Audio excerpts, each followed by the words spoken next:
वाराणसी भारत के उत्तर प्रदेश राज्य में गंगा नदी के किनारे स्थित इस शहर को बनारस और काशी के नाम से भी जाना जाता है। इस शहर को भारत का ही नहीं बल्कि संसार के भी सबसे प्राचीन शहरों में से एक शहर भी माना जाता है। वाराणसी अपने मंदिरों के लिए भी काफी प्रसिद्ध है। इस वजह से वाराणसी को मंदिरों की नगरी के नाम से भी जाना जाता है। बाकी सभी मंदिरों में से श्रेष्ठ मंदिर यहाँ मौजूद है काशी विश्वनाथ, जो कि भगवान शिव के 12 ज्योतिर्लिंगों में से एक भी है। इसके अलावा वाराणसी अपने 80 से ज्यादा घाट और घाट पे होने वाली गंगा आरती के लिए भी काफी प्रसिद्ध है।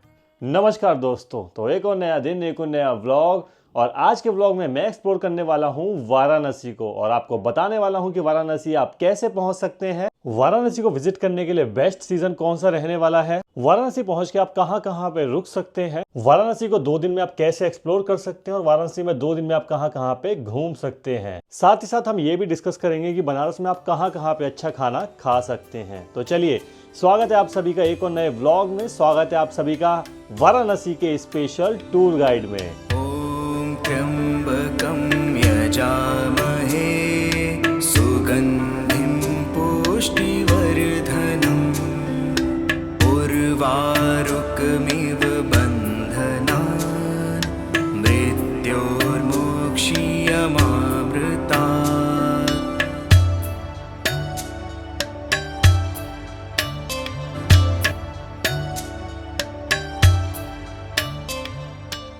बात करें अगर वाराणसी पहुंचने की, तो देखिए Varanasi by road well connected है। तो आप बाई रोड यहाँ पे टैक्सी से, बस से या फिर अपने पर्सनल व्हीकल से भी पहुंच सकते हैं। वाराणसी में 2 मेजर रेलवे स्टेशन भी मौजूद हैं, वाराणसी कैंट और Varanasi city railway station. Bharat के काफी बड़े बड़े शहरों से यहाँ के लिए डायरेक्ट ट्रेन भी अवेलेबल है, तो आप बाई ट्रेन भी वाराणसी की यात्रा कर सकते हैं। उसके अलावा वाराणसी बाई एयर भी भारत के काफी शहरों से वेल कनेक्टेड है, क्योंकि यहाँ एयरपोर्ट भी मौजूद है, जो कि लाल बहादुर शास्त्री एयरपोर्ट के नाम से जाना जाता है। और वाराणसी शहर से ये करीबन 24 किलोमीटर दूर है। तो अगर मैं अपनी बात करूं तो मैं दिल्ली से एक लग्जूरियस स्लीपर बस में जर्नी करते हुए वाराणसी पहुंचता हूं, जो कि दिल्ली से वाराणसी पहुंचने में करीबन 16 घंटे ले लेती है। और इस बस में एक सिंगल स्लीपर बर्थ का मुझे पे करना पड़ता है 2200 रुपए। बाकी लग्जूरियस स्लीपर बसेस में फेयर डायनेमिक होता है, जो कि टाइम टू टाइम घटता बढ़ता रहता है, तो वो एक बार ऑनलाइन बुकिंग प्लेटफॉर्म पे भी आप चेक कर सकते हैं। इसके अलावा वाराणसी के लिए आसपास के शहरों से काफी सारी ऑर्डिनरी बसेस भी ऑपरेट होती हैं, तो उनमें भी आप जर्नी कर सकते हैं। तो जी, मैं पहुंच चुका हूं वाराणसी और वाराणसी पहुंचते ही सबसे पहला पॉइंट जो दिमाग में आता है वो ये है कि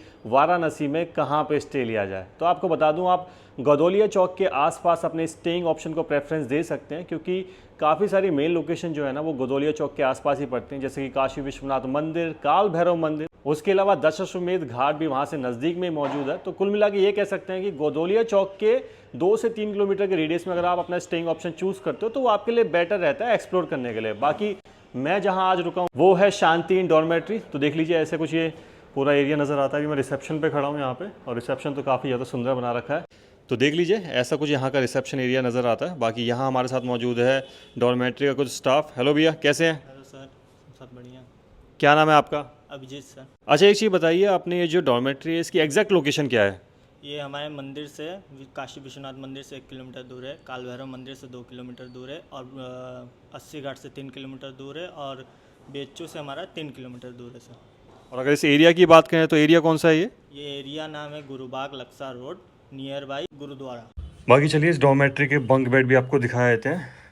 अरे वाह, इस रूम में तो सिर्फ 2 बंक बेड ही मौजूद है। अच्छा, इसमें 2 बंक बेड ही मौजूद क्यों है? सर ये हमारा कपल डॉर्म है। हमारा अच्छा। मतलब कॉन्सेप्ट थोड़ा अलग है कि रूम टाइप हमारा डॉर्म है, जैसे कि 2 बंकर बेड का रूम है हमारा, 4 बंकर बेड का रूम है, और 8 बंकर बेड का रूम है, जिसका अच्छा, वॉशरूम कॉमन रहता है। लेडीज का अलग रहता है, जेंट्स का अलग रहता है। मतलब इसमें कपल भी आके रुक हाँ, सकते हैं? कपल भी आके रुक सकते हैं, बस उनका 18+ होना चाहिए। अच्छा, ये तो बहुत सही है यार। इसमें आपको एसी मिल जाएगा। हाँ, एसी यहाँ पे मौजूद है, देख लीजिए। उसके अलावा आप सभी बंक बेड पे देख लीजिए, आपको चार्जिंग सॉकेट देखने को मिल जाएगा, फैन वहाँ मौजूद है, रीडिंग लैंप भी दिया गया है, बाकी ब्लैंकेट यहाँ पे मौजूद है, पिलो वगैरह दिया गया है। तो बंक बेड तो काफ़ी साफ़ सुथरे हैं। उसके अलावा देखिए, यहाँ पे ना आपको लॉकर दिखाई दे जाते हैं। बाकी यहाँ केटल भी एक मौजूद है। अच्छा, मैंने ये तो आपको बता दिया कि आप वाराणसी किस किस मोड ऑफ ट्रांसपोर्ट से पहुंच सकते हैं, लेकिन वाराणसी पहुंच के सिटी सेंटर या फिर गोदोलिया चौक के आसपास आप कैसे पहुंच सकते हैं ये भी आपको बताया था हूँ। तो देखिए, अगर आप बस से आ रहे हैं तो बस आपको ड्रॉप करती है जियो पेट्रोल पंप भुल्लनपुर से शेयरिंग ऑटो लेके आप सिटी सेंटर तक पहुंच सकते हैं, यानी कि गोदोलिया चौक के आसपास पहुंच सकते हैं। लेकिन शेयरिंग ऑटो डायरेक्ट यहां तक नहीं आते हैं, उसके लिए पहले आपको जाना पड़ता है वहां से वाराणसी कैंट। शेयरिंग ऑटो लेता है करीबन 30 रुपये, फिर वाराणसी कैंट से आपको आना पड़ता है यहाँ गोदोलिया चौक तक या उसके आसपास जहाँ पे भी आपका होटल है, वो लेते हैं करीबन 20 रुपये शेयरिंग में, तो करीबन 50 रुपये आपके हो जाते हैं। और अगर आप ट्रेन से वाराणसी आ रहे हो तो मैंने आपको बताया कि वाराणसी कैंट से यहाँ तक आने का करीबन 20 रुपये रिक्शा वाले चार्ज लेते हैं, रिक्शा वाले। और अगर आप बाई फ्लाइट वाराणसी आ रहे हैं तो आपको बता दूँ फिर तो आपको टैक्सी से यहाँ तक आना पड़ता है और वो करीबन 700 से 800 रुपये आराम से ले लेते हैं। तो हॉस्टल में फ्रेशन अप होने के बाद मैं निकल पड़ता हूँ काशी विश्वनाथ मंदिर की ओर और पीडीआर मॉल होते हुए मैं सबसे पहले पहुँच जाता हूँ गोदोलिया चौक। कर्पूर गौरम करुणावतारम संसार सारम भुजगेन्द्रहारम सदा वसन्तं हृदयारविन्दे भवम भवानी सहितम नमामि। तो दोस्तों मैं अभी मौजूद हूँ गोदोलिया चौक पे और वैसे तो आमूमन तौर पे यहाँ पे भीड़ रहती है, लेकिन आज दिन क्योंकि संडे के तो इस वजह से भीड़ थोड़ी सी ज़्यादा दिखाई दे रही है। चार तरफ यहाँ से रास्ता निकलता है और चारों रास्तों पे आपको ज़बरदस्त भीड़ देखने को मिलेगी, खासकर संडे को। बाकी देखिए ये रास्ता सीधा निकल जाता है काशी विश्वनाथ मंदिर की तरफ और काल भैरव मंदिर की तरफ। बाकी अगर आपको दशाश्वमेध घाट जाना तो आप ये वाला रास्ता ले सकते हो जो सीधा आपको ले जाता है दशाश्वमेध घाट। बाकी जी आपको बता दूं फ़ोन मंदिर के अंदर अलाउ नहीं होता, तो फ़ोन हमें बाहर ही सबमिट करवाना होता है। और उसके अलावा और भी कई सारी चीज़ें हैं जो मंदिर के अंदर अलाउ नहीं होती, तो वो सब भी यहाँ पे आपको जमा करवा के जानी पड़ती है। यहाँ पे यानी यहाँ कई सारी ना आपको प्रसाद की दुकान दिखाई दे जाती है, तो वहाँ से प्रसाद आप ले सकते हैं और फ्री ऑफ कॉस्ट अपना सामान यहाँ पे जमा करवा सकते हैं, जो चीज़ मंदिर के अंदर अलाउ नहीं है। इसके अलावा मंदिर के बाहर गवर्नमेंट लॉकर भी मौजूद है, तो वहाँ पे भी आप सामान वगैरह जमा करवा सकते हैं। बाकी चलिए देखते हैं कितनी देर हमें दर्शन करने में लगने वाली है, क्योंकि संडे का दिन है, भीड़ बहुत ज़्यादा है। देखते हैं 2 घंटे लगते हैं, 3 घंटे लगते हैं, कितना टाइम हमें लगता है दर्शन करने में। आपको बता दूं काशी विश्वनाथ मंदिर में एंट्री करने के लिए 4 गेट हैं, जिसमें से मैं एंट्री करने वाला होता हूं गेट नंबर 1 से। बाकी मंदिर के गेट तक जाने वाली ये गली काफी संकरी होती है और भीड़ थोड़ी सी ज्यादा होती है। बाकी आपको बता दूं इस गली में आपको काफी सारी दुकानें देखने को मिल जाती हैं, जहां से आप काफी कुछ खरीदारी कर सकते हैं। प्रसाद की भी काफी सारी दुकानें यहाँ पे आपको दिखाई देती हैं, जिसमें लॉकर रूम की सुविधा भी अवेलेबल होती है। तो मैं भी अपना मोबाइल फोन और कुछ सामान यही जमा करा देता हूँ और निकल पड़ता हूँ आगे दर्शन करने के लिए। ऑलराइट, तो काशी विश्वनाथ मंदिर में बाबा के दर्शन करके मैं अभी बाहर आ चुका हूँ। भीड़ बहुत ज़्यादा थी, करीबन 2.5 घंटे दर्शन करने में लग गए, लेकिन ठीक है दर्शन करके सारी थकान अपनी दूर हो गई। बाकी आपको बता दूं जी काशी विश्वनाथ मंदिर में हमारे भोले भंडारी हमारे बाबा तो मौजूद हैं ही, साथ में अन्नपूर्णा माता का भी वहाँ मंदिर है, तो वहाँ पे भी दर्शन आप कर सकते हैं। अन्नपूर्णा माता मंदिर के अंदर जा गई, श्री राम भगवान का मंदिर है, तो वहाँ पे भी आप दर्शन कर सकते हैं। उसके अलावा कई छोटे छोटे और मंदिर आपको अंदर देखने को मिल जाते हैं, तो सभी में आप दर्शन एक एक करके कर सकते हैं। बाकी दिन छिपने के बाद गोदोलिया चौक और उसके आसपास का एरिया लाइटिंग में जगमगाता हुआ काफी ज्यादा शानदार दिखाई देता है। तो कुछ देर इन खूबसूरत नजारों को देखने के बाद मैं यहाँ से निकल पड़ता हूँ शाम की गंगा आरती देखने के लिए दशाश्वमेध घाट की ओर।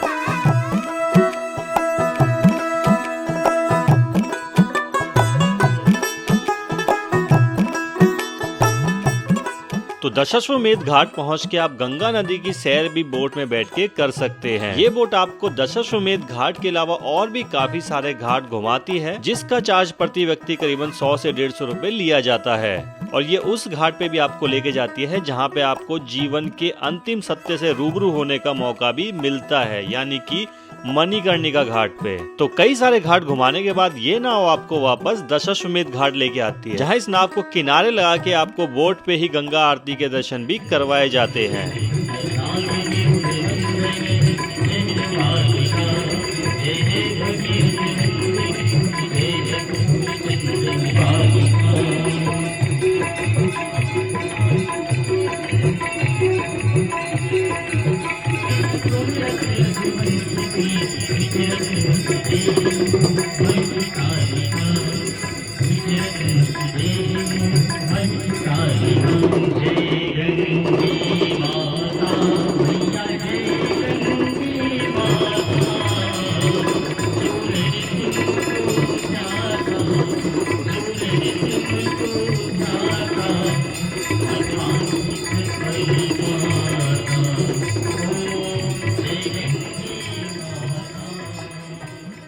तो गंगा माँ की आरती देखने के बाद मैं पहुंच जाता हूं मधुर मिलन कैफे, जो कि दशाश्वमेध घाट के नजदीक ही स्थित होता है, जहां पे खाने की थाली का प्राइस शुरू होता है मात्र 80 रुपए से और पूरी सब्जी का थाली का प्राइस शुरू होता है 60 रुपए से। तो मैं यहाँ ट्राई करता हूँ पूरी सब्जी की एक थाली, जिसमें जलेबी भी साथ में दी जाती है। पूरी सब्जी का टेस्ट ओके होता है, लेकिन जलेबी और पेड़े मुझे यहाँ पे काफी ज्यादा शानदार लगते हैं। बाकी यही मार्केट में आपको बनारस के फेमस पान और बनारस की फेमस मलइयों की भी काफी सारी शॉप देखने को मिल जाती हैं। तो बनारस अगर आप आए हो तो बनारस का फेमस पान और बनारस की फेमस मलइयों भी आप ट्राई कर सकते हो। बाकी मेरा मन तो खाना खाने के बाद बनारस की फेमस चाट पकौड़ी खाने को करता है, लेकिन यहाँ की दोनों फेमस दुकान इस तरह भीड़ से घिरी हुई नजर आती है, जिसको देख के लगता है मानो यहाँ चाट पापड़ी बिल्कुल मुफ्त में मिल रही हो। तो ये भीड़ देख के मैं तो यहाँ से निकल जाता हूँ और हॉस्टल जाके सीधा सो जाता हूँ।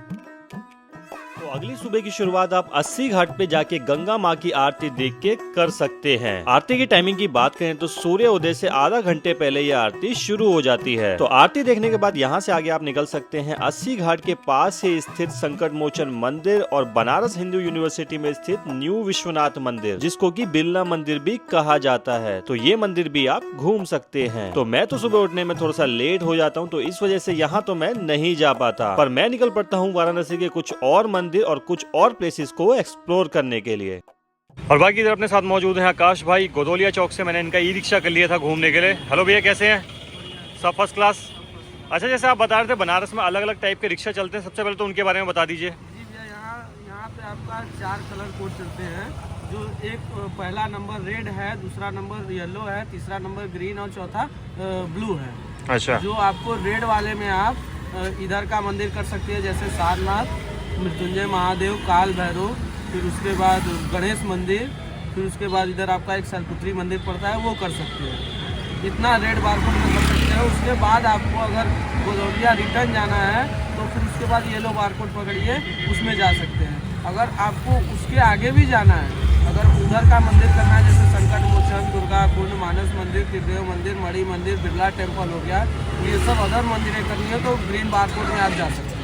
चौथा आपका लंका बेचू का होता है सर, जो आपको लंका बेचू जा सकते हैं, जैसे बिरला मंदिर जा सकते हैं, न्यू विश्वनाथ टेम्पल, फिर उसके बाद हिंदू यूनिवर्सिटी जा सकते हैं, रामनगर फोर्ट जा सकते हैं। उससे मेरे रिक्शे का कोड नंबर 1 है, रेड कोड, जो हम लोग काल भैरव, मृत्युंजय महादेव, बड़ा गणेश, सारनाथ, नमो घाट, ये सब हम लोग कराते हैं। अच्छा, ये सब घुमाने के कितना चार्ज लेते हो आप पूरे रिक्शा के? ये सब घुमाने का हम लोग का मैक्सिमम चार्ज 1200 से 1300 रुपये का चार्ज होता है, जिसमें आपका कुछ देना नहीं है। 1200-1300 रुपये में पार्किंग भी हम ही देंगे। फिर उसके बाद कहीं और भी लगता है पैसा तो हम, फिर उसके बाद कोई वेटिंग चार्ज नहीं है। तो आकाश जी से रेट पे डिस्काउंट करवा के हम निकल पड़ते हैं उनके एरिया में आने वाले बनारस के मंदिरों और स्थानों को एक्सप्लोर करने के लिए। बाकी आकाश से बात करने में पता चलता है कि ये कोड वाला सिस्टम बनारस में कुछ टाइम पहले ही लागू हुआ होता है, बढ़ती हुई भीड़ की वजह से, जिसका सभी ई रिक्शा ड्राइवर विरोध भी कर रहे होते हैं। तो बनारस के इस टूर में आगे बढ़ते हुए सबसे पहले हम निकल पड़ते हैं काल भैरव मंदिर की ओर। एक कथा के अनुसार एक बार ब्रह्मा जी और विष्णु जी के बीच इस बात को लेकर बहस छिड़ जाती है कि ब्रह्मा, विष्णु और महेश में सबसे महान कौन है। चर्चा के बीच शिव जी का जिक्र आने पर ब्रह्मा जी के 5वें मुख ने शिव की आलोचना कर दी, जिससे शिव जी को गुस्सा आ गया। उसी क्षण भगवान शिव के क्रोध से काल भैरव का जन्म हुआ। काल भैरव ने शिव जी की आलोचना करने वाले ब्रह्मा जी के 5वें मुख को अपने नाखून से काट दिया। ब्रह्मा जी का कटा हुआ मुख काल भैरव के हाथ से चिपक गया। तब भगवान शिव ने भैरव से कहा कि तुम्हें ब्रह्म हत्या का पाप लग चुका है और इसकी सजा यह है कि तुम्हें एक सामान्य व्यक्ति की तरह तीनों लोगों का भ्रमण करना होगा। जिस जगह यह मुख तुम्हारे हाथ से छूट जाएगा, वहीं पर तुम इस पाप से मुक्त हो जाओगे। तो काशी ही वह जगह थी जहां गंगा तट के किनारे पहुंचते ही भैरव बाबा के हाथ से ब्रह्मा जी का शीश अलग हो जाता है और भैरव बाबा को ब्रह्म हत्या के पाप से मुक्ति मिलती है। तब से शिव जी ने काल भैरव को काशी का कोतवाल नियुक्त किया और यहीं रहकर तप करने का आदेश दिया था। तो जी काल भैरव में दर्शन करके मैं अभी आ गया हूँ। दर्शन करके मन काफ़ी ज़्यादा प्रसन्नित हो गया। और बाकी आपको बता दूँ, काल भैरव मंदिर का जो प्रांगण है ना, काफ़ी छोटा प्रांगण है, गलियाँ भी काफ़ी पतली पतली हैं। तो अवॉइड करें वीकेंड में आना, क्योंकि वीकेंड में भीड़ भाड़ काफ़ी ज़्यादा होती है। हालांकि भीड़ तो आज भी है, आज डे है मंडे, लेकिन उतनी भीड़ नहीं है। करीबन आप मान के चल सकते हो पौना घंटा मुझे लग गया दर्शन करने में। और क्योंकि मैं सुबह सुबह आया हूँ, इस वजह से भीड़ थोड़ी कम है। हो सकता है अगर आप दिन के टाइम में आए तो भीड़ आपको थोड़ी सी और ज़्यादा मिल जाए। तो जी काल भैरव मंदिर में दर्शन करने के बाद अभी हम आ गए थे नाश्ता करने विश्वनाथ मिष्ठान भंडार पे। और क्या शानदार यहाँ पे कचौड़ी और सब्जी बना रखी है भाई, कसम से यार मज़े आ गए खा के। और सब्जी का जो टेस्ट था ना काफ़ी यूनिक था, मतलब ऐसा नहीं था कि बहुत तीखी थी, मिर्च मसाले भी ठीक थे और हल्का हल्का मीठापन भी था सब्जी में। उसके अलावा मैंने यहाँ पे जलेबी भी ट्राई करी और वो जलेबी भी काफ़ी यार बढ़िया। वैसे आपको बता दूं एक कचौड़ी का प्लेट का यहाँ जो मुझे प्राइस पड़ा वो था 40 रुपीज़। अच्छा आकाश भाई, ये जो विश्वनाथ मिष्ठान भंडार है इसकी एग्जैक्ट लोकेशन क्या है? इसकी एग्जैक्ट लोकेशन है सर काल भैरव के बगल में विश्वेश्वरगंज सब्जी मंडी है। सब्जी मंडी के पास बहुत ही फेमस दुकान है ये। अच्छा। जो शुद्ध देसी घी से निर्मित कचौड़ियाँ ही बेचते हैं। अच्छा, जो जलेबी होती है वो भी देसी घी में बनती है? सारी यहाँ मिष्ठान से लेके और जलेबी से लेके कचौड़ी तक सारी देसी घी की ही है।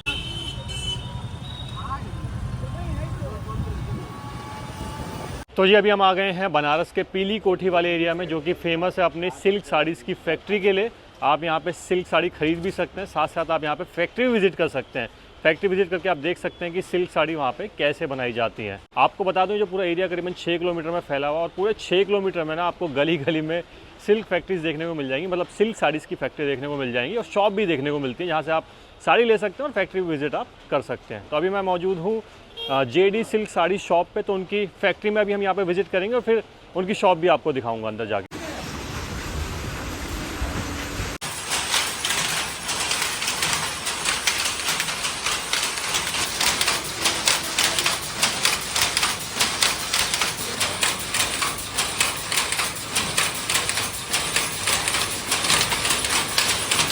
बनारस की जो सिल्क साड़ी होती है वो काफ़ी फेमस होती है, तो आप यहाँ से साड़ी लेने के साथ साथ फैक्ट्री में भी विजिट कर सकते हैं, जो मैं अभी करके भी आया। वहाँ पर हमने देखा कैसे कैसे पूरी प्रोसेस होती है। बाकी देख लीजिए, ऐसी कुछ ये पूरी शॉप दिखाई देती है।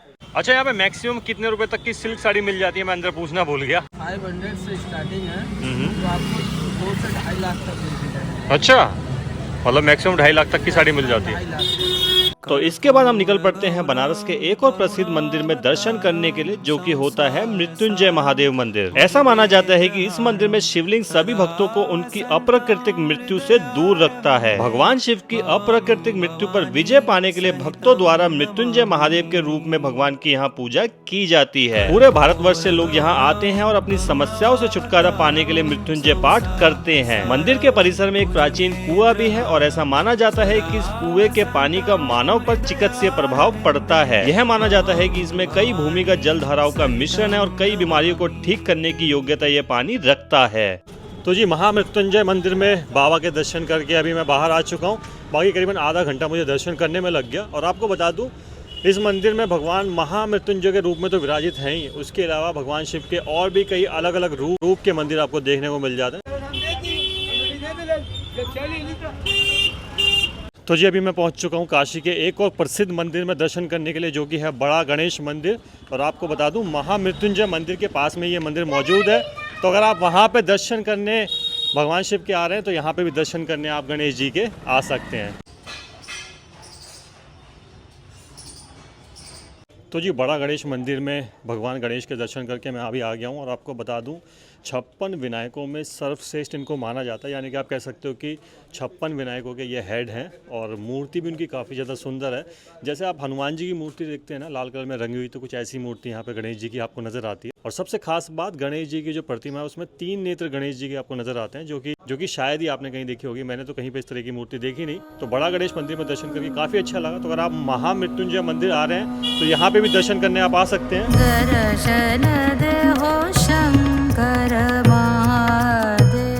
तो बड़ा गणेश मंदिर में दर्शन करने के बाद अभी मैं पहुंच चुका हूं नमो घाट। करीबन 2 साल पहले इसका इनॉग्रेशन हुआ था और काफ़ी शानदार घाट है ये भी ना।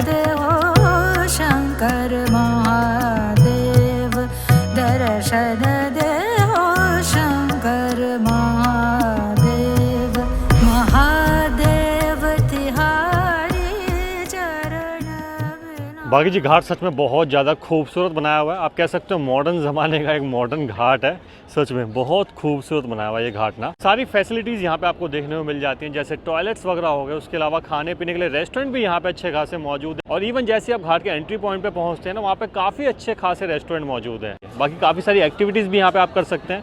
मैं देख रहा हूँ काफ़ी अलग अलग टाइप की एक्टिविटीज़ यहाँ पे हो रही हैं, तो उन एक्टिविटीज़ का लुत्फ भी आप यहाँ से उठा सकते हैं। बाकी देखिए बनारस के वैसे तो सभी घाट से आप बोटिंग का लुत्फ उठा सकते हैं, लेकिन यहाँ से बोटिंग करने में अपने एक अलग ही मज़े हैं। और बाकी आपको बता दूँ यहाँ 100 रुपये पर पर्सन बोटिंग का चार्ज रहता है, जो आपको दशाश्वमेध घाट तक घुमा के लेके आती है।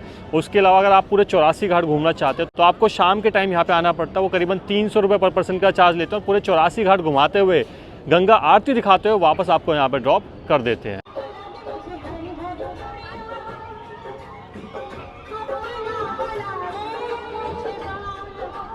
तो देख लीजिए कुछ झूले भी यहाँ पे मौजूद हैं। 50 रुपये में यहाँ पे इन झूलों की राइड आप ले सकते हो। एक झूला यहाँ पे इधर मौजूद है, एक सामने उधर भी एक झूला मौजूद है, और भी कई सारी एक्टिविटीज़ आपको दिखाई दे रही होंगी, और भी कई डिफरेंट टाइप के आपको यहाँ पे राइड्स दिखाई दे रही होंगी, तो वो सब भी आप यहाँ पे एंजॉय कर सकते हैं। तो जी अभी हम आ चुके हैं माँ शैलपुत्री देवी जी के दर्शन करने के लिए। आकाश भाई बताइए इसकी लोकेशन और इसकी विशेषता क्या है मंदिर की कुछ? इसकी लोकेशन है सर गोलगड्डा से आगे आएंगे आप, ये नक्खी घाट में पड़ता है, पुराने पुल नक्खी घाट वमुना नदी के पास। जो ये शैलपुत्री देवी जी का मंदिर है, जो साल में 2 बार खुलता है, हर 6 महीने पे। अच्छा, 6 महीने पे फर्स्ट नवरात्रि खुलता है ये। और फर्स्ट नवरात्र को यहाँ पे जो डोम होते हैं, जो धरकार जैसे बोला जाता है, वो लोग यहाँ आके फर्स्ट पूजा वो करेंगे, फिर उसके बाद ही पूजा यहाँ चालू होती है। और नवरात्रि के फर्स्ट जो नवरात्रि होती है, यहाँ बहुत भीड़ होती है। अच्छा, वाराणसी रेलवे स्टेशन के पास भी है ना, वाराणसी सिटी रेलवे स्टेशन के? हाँ, वाराणसी सिटी रेलवे स्टेशन के जस्ट बगल में है। तो यहाँ से आगे बढ़ते हुए हम निकल पड़ते हैं सारनाथ की ओर। आपको बता दूं सारनाथ को भगवान बुद्ध की धर्मस्थली भी कहा जाता है। जैसा कि आप सब जानते हैं भगवान बुद्ध को बोध गया में ज्ञान की प्राप्ति हुई थी और सारनाथ में उन्होंने अपना पहला उपदेश दिया था। तो उस वजह से बौद्ध धर्म में सारनाथ की काफी ज्यादा मान्यता है। यहाँ सारनाथ में आप धमेक स्तूपा, चौखंडी स्तूपा जैसे स्तूप विजिट कर सकते हैं। इसके अलावा भगवान बुद्ध के श्रीलंकन टेम्पल और थाई टेम्पल में भी आप विजिट कर सकते हैं। साथ ही साथ यहाँ आपको भगवान बुद्ध का 80 फीट ऊंचा स्टैचू भी देखने को मिल जाता है, जो कि बहुत ही ज्यादा खूबसूरत दिखाई देता है। तो सारनाथ विजिट करने के बाद मैं वापस लौट आता हूँ वाराणसी की ओर। और क्योंकि भूख बहुत जोरों शोरों से लग रही होती है, तो मैं पहुँच जाता हूँ काशी जलपान गृह पे, जो कि गुरुबाग रोड पे गुरुद्वारे के नजदीक ही सिचुएटेड होती है। तो यहाँ मैं ट्राई करता हूँ छोले समोसे, जिसकी प्लेट मात्र 30 रुपए की होती है और टेस्ट बहुत ही ज्यादा लाजवाब होता है। इसके अलावा मैं यहाँ ट्राई करता हूँ लौंग लता, जिसकी मिठास तो मानो मुँह से जाने का नाम ही नहीं लेती। अभी बात कर लेते हैं कि वाराणसी घूमने के लिए सबसे बेस्ट सीजन कौन सा रहने वाला है। तो आपको बता दूं अक्टूबर से लेके मार्च तक वाराणसी में काफी प्लीजेंट मौसम रहता है। तो अगर आप इस दौरान वाराणसी विजिट कर रहे हैं तो काफी अच्छा मौसम यहाँ पे आपको देखने को मिलने वाला है। बाकी ऑलमोस्ट वाराणसी हमने एक्सप्लोर कर दिया और साथ में आपको भी करवा दिया। हालांकि अभी भी कुछ प्लेस ऐसे हैं जो टाइम की कमी होने की वजह से हम विजिट नहीं कर पाए हैं, जैसे कि स्वामी नारायण मंदिर, जो कि काफ़ी फेमस मंदिर है यहाँ का। उसके अलावा संकट मोचन मंदिर, और क्योंकि वो काल भैरव मंदिर के बिल्कुल अपोजिट डायरेक्शन में, तो वहाँ पे तो आज हम जा ही नहीं सकते थे, क्योंकि आज हमारा रूट ही पूरा अलग था। बाकी उसके अलावा स्वर्णवेद महामंदिर धाम, जो कि एक मेडिटेशन सेंटर है, वहाँ पे भी काफ़ी लोग विजिट करते हैं। उसके अलावा बनारस हिंदू यूनिवर्सिटी में एक विश्वनाथ टेम्पल है, वहाँ पे भी काफ़ी लोग विजिट करते हैं, और साथ में बनारस हिंदू यूनिवर्सिटी को भी इस बहाने वो देख लेते हैं। तो टाइम की कमी होने की वजह से इन सब प्लेसेस पे हम नहीं जा पाए। बाकी अगर आप भी वाराणसी घूमने आ रहे हैं तो कोशिश करें 2 दिन का समय पूरा आप लेके आएँ, क्योंकि 2 दिन में आप वाराणसी को अच्छे से एक्सप्लोर कर सकते हैं। तो चलिए, वाराणसी मैंने आपको पूरा घुमा दिया, जितनी डिटेल थी वो भी ब्लॉग में आपको बता दी है। तो इस ब्लॉग को करते हैं यही रैप अप, मिलते हैं नेक्स्ट ब्लॉग में। Till then bye bye, take care, love you all. और पता है कि खाली हाथ नहीं जाना होता। अगर वीडियो पसंद आई तो वीडियो को लाइक, शेयर, चैनल को सब्सक्राइब करके जाना होता है। चलिए जी, मिलते हैं फिर नेक्स्ट ब्लॉग में। Bye bye. ॐ त्र्यम्बकं यजामहे